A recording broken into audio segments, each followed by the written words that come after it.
What's up, everybody? So this new game came out called Callisto. Callisto, I think that's what it's called. Protocol, and I really want to know if the game is good. I've seen bits of gameplay, just like a couple seconds of gameplay. So yeah, I really want to know if it's good or if it's worth playing or if it's worth buying. So yeah, we about to watch this video. I think it's a review from what's that dude's name? Moist Critical, and forget I'm fucking lit right now. Anyways, we about to watch this video and see if the Callisto protocol is good enough. Hey man, if it's good enough for Moist, it's good enough for me. So 3, 2, 1, boom. Initiating moisture.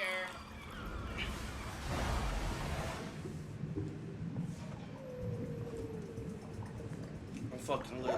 Welcome to the Moist Meter. Today we're taking a look at Callisto Protocol. I'm a huge fan of the Dead Space franchise, except for Dead Space 3, because obviously pretty much anyone that has ever sat down and played a video game and then tried Dead Space 3 hated it. It's just a bad game, shit. but the first two Dead Space are amazing, actually iconic. So much so that it has a unique identity that was immediately recognizable in Callisto Protocol. The game really wears the Dead Space inspiration on its sleeve, and I think that's totally great. This was the last game of the year that I was extremely excited for. I've been looking forward to this release since the first trailer came out, so of course I got it on launch day, and it reminded me that I'm a fucking idiot for expecting a modern game to work on launch. My god, I got this on PC, and what a tough pill to swallow it was to learn that I was once again bamboozled because the fucking performance was terrible. Playing this game out of the box on Steam on day one was almost unplayable. The stuttering was unlike anything I'd seen before. It was like Pokemon realistic. Scarlet and Violet, but in space. Every time you would turn a corner going down a new corridor, you'd have a frame drop from 60 to like 5. Or just a complete freeze in like a full hiccup until it regained consciousness and let you move a couple more steps before stuttering again. That's the reason why this game has mostly negative reviews, at least early on, because day one on PC was miserable. Now, as I understand it, on consoles, the game ran much better. But PC, man, we were not eating good. And that de novo anti-cheat, I have to imagine, played a role in this performance disaster. I can't say for sure, but Christ, it was bad. They did release a patch the next day to address some of the problems, though it didn't fully fix it. In order to get the game to run even somewhat smoothly, I had to downgrade a ton of settings and go from DX12 to DX11. I also then had to set it to FSR2. Like, it was a whole song and dance to get this game to function almost acceptably. The performance it looks really was good though, bad, bro. On some and real it's still shit. not great. Of Like course, I have no doubt they're it gonna fully fix the performance legitimately issues, and looks the like game a will end up fucking being smoother than my cutscene ass cheeks, but in I'm so tired of games releasing in a state gameplay. like this. Like, just please That shit fucking clean crazy. it up so that way the performance isn't this bad and immediately ruining the image of the game off rip. Now, moving on from the performance problems, the game itself is beautiful. Absolutely beautiful. And the entire introduction, like the entire first hour of this game, is absolute cinematic glory. I loved every second of it. The tension, the thrills, the setting, the world that they immediately start building around you.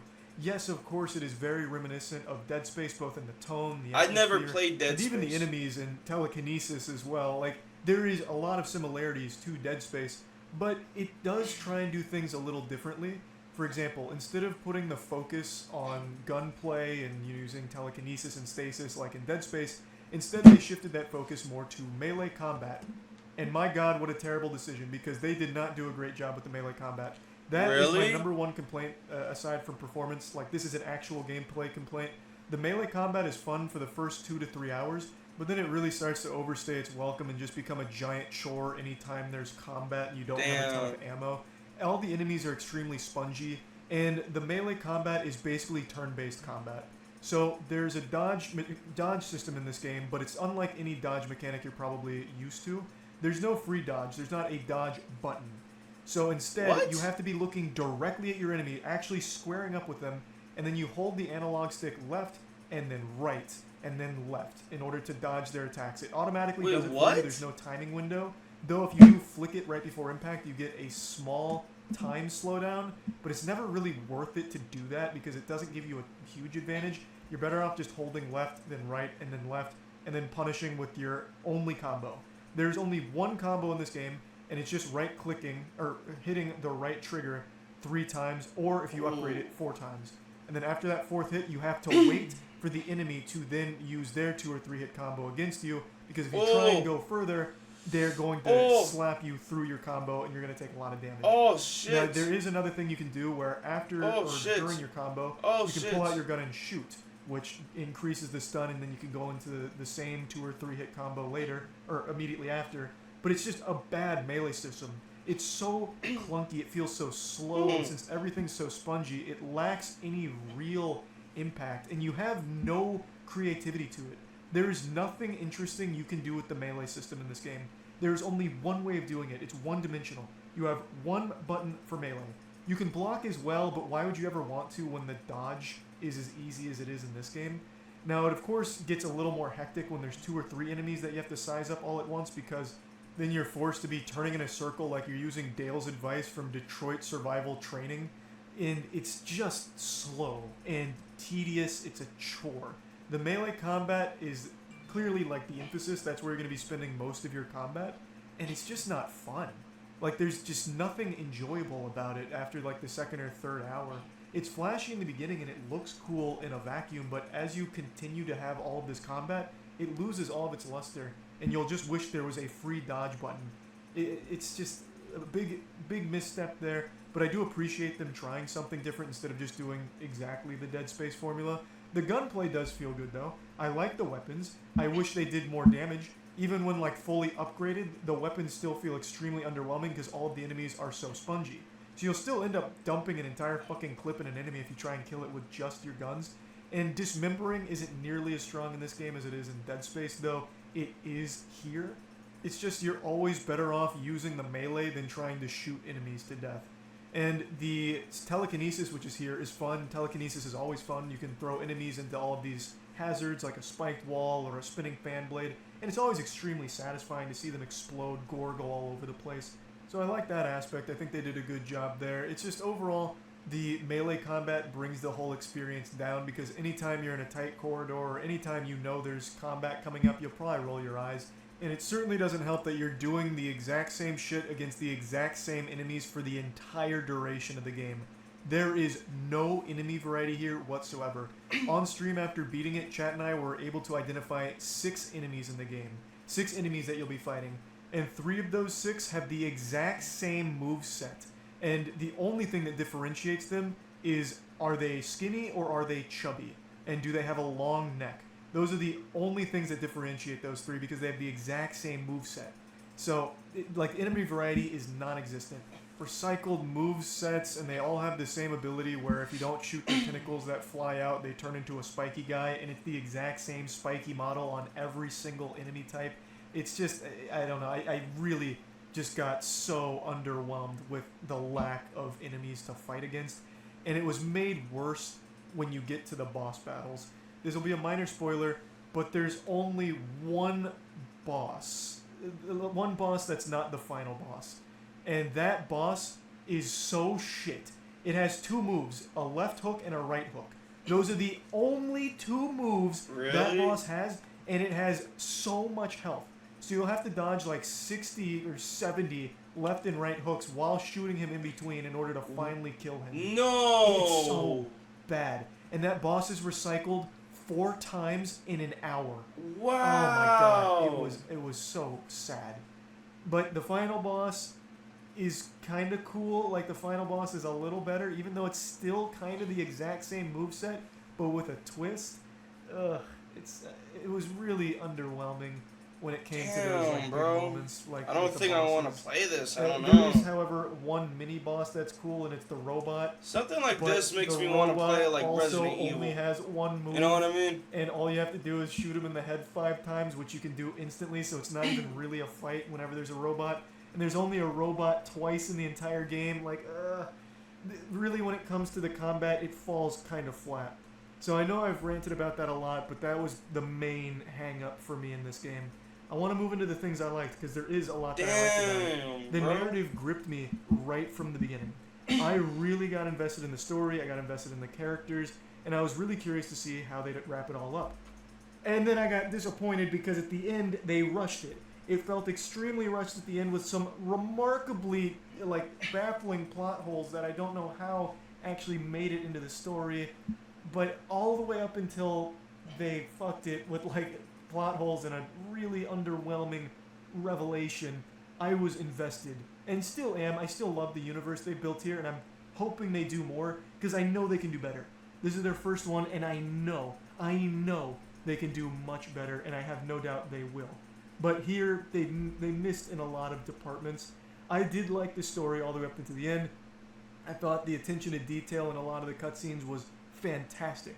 The death The game animations really are the looks best in good, the though. business. What the I actually fuck? think they did the death animations better than Dead Space. Like, I'll it say looks pretty I cool. think they put so much love and care into those moments to make them special, and I really appreciate it. They're very unique. Oh, they're very shit. flashy and over the top, and they're cool. And they continue that for the whole game. Oh, shit. When Oh, there shit. are Oh. cutscenes, I think they do a great job of going hard with them. Oh, gosh. I also really just enjoy the entirety of the tone that this game presents, and I'm excited to see them expand on it. I know I have a lot of complaints, but I just know it could have been better. So I am just disappointed, and these are some issues that I think they'll need to work on. But I don't hate the game. I don't think it's a bad game by any means. It's just a game that doesn't stand strong.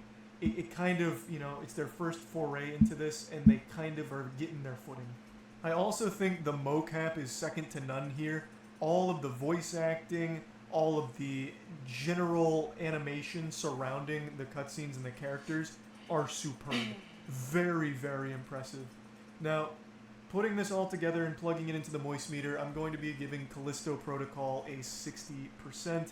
I do think they have something special here underneath all of the problems, and I do hope they get the chance to build upon it and deliver a better sequel or another project of this caliber, because I know they can do it. They've shown that they have the talent. This game had a ton of potential and unfortunately falters in quite a few areas, but I didn't hate my time with it. I had fun.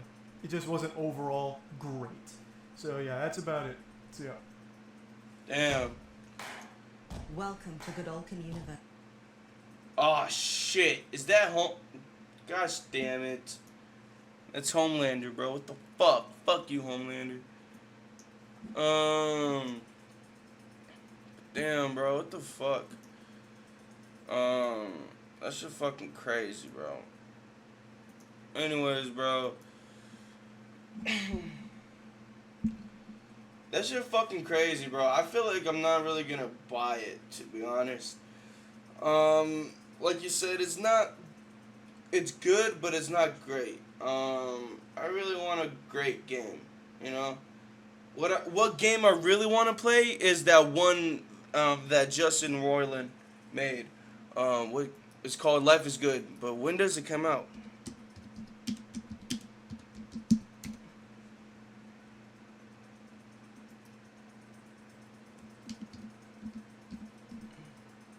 Oh, no. Wait, what?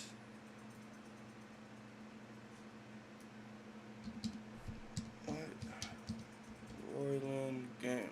High on Life. Gosh damn it. Yeah, when... High on Life. December 13th, bro. I want to fucking play that game, bro. When is December 13th, bro? Damn. Next Tuesday, bro. Next Tuesday, I'm gonna fucking play this shit, bro. That shit crazy. Man, bro.